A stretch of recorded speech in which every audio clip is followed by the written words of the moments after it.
হীৰেন হিন্দু অসম নামে এজন ফেচবুকত দিছে আৰু এজনে ৰূপা কলিতা আৰু এজনে ৰাতুল কলিতা। অসমত এটা সস্তীয়া জনপ্ৰিয়তা আৰু লিডাৰ হোৱাৰ কাৰণে প্ৰতিযোগিতা চলিছে।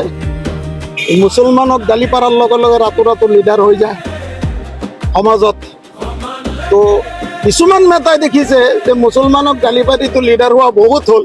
এতিয়া মহাপুৰুষসকলক যদি আমি কটু মন্তব্য কৰিব পাৰোঁ, অসমৰ ভিতৰত আটাইতকৈ ডাঙৰ জনপ্ৰিয়তা আৰু ডাঙৰ লিডাৰ মই হৈ যাম।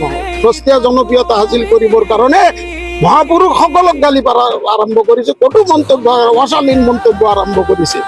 যিসকল বিষয়ত এই অশালীন মন্তব্যৰ বিষয়ত আমি আইন হাতত তুলি নলওঁ, তেওঁলোকে ভাবিছে আমাক উত্তেজিত কৰিব, আমি ৰাস্তাত ওলাই আহিম আৰু বাতৰি কাটি সংঘৰ্ষ হ'ব।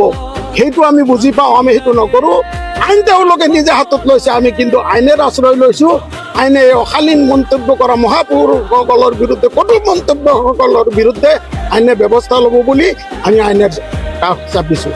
বৰ দুৰ্ভাগ্যজনক কথা, যিজন ব্যক্তিয়ে অসমৰ মাননীয় মুখ্যমন্ত্ৰী মহোদয় তেওঁৰ আচাৰ ব্যৱহাৰ, তেওঁৰ যি ভাৱ ভংগীমা, তেওঁৰ যিবিলাক কথা বতৰাৰ যি ধৰণ দেখিছোঁ, সেই ধৰণৰ ওপৰত ভিত্তি কৰি আজি অসমত এইবিলাক পৰিস্থিতি সৃষ্টি হৈছে।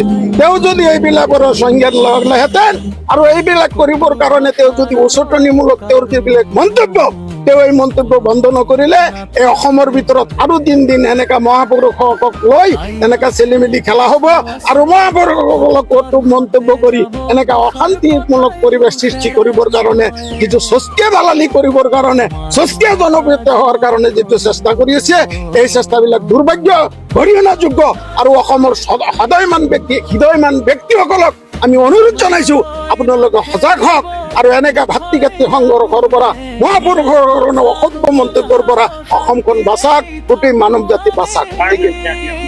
আমি এজাহাৰ দিছোঁ 1 নম্বৰ হীৰেন হিন্দু অসম নামে এজন ফেচবুকত দিছে আৰু এজনে ৰূপা কলিতা আৰু এজনে ৰাতুল কলিতা।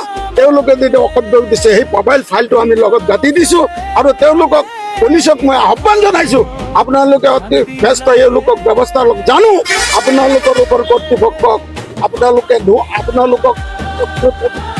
অনুৰোধ কৰিছোঁ, আপোনালোকে এই দেশখন, এই মানৱ জাতিখন বচাবৰ কাৰণে পুলিচে নিজৰ শক্তি, নিজৰ আইনৰ দ্বাৰা পুলিচে ব্যৱস্থা ল'ব বুলি পুলিচ সকলৰ ওপৰত আমি আপৰজোৰা আহ্বান জনাইছোঁ।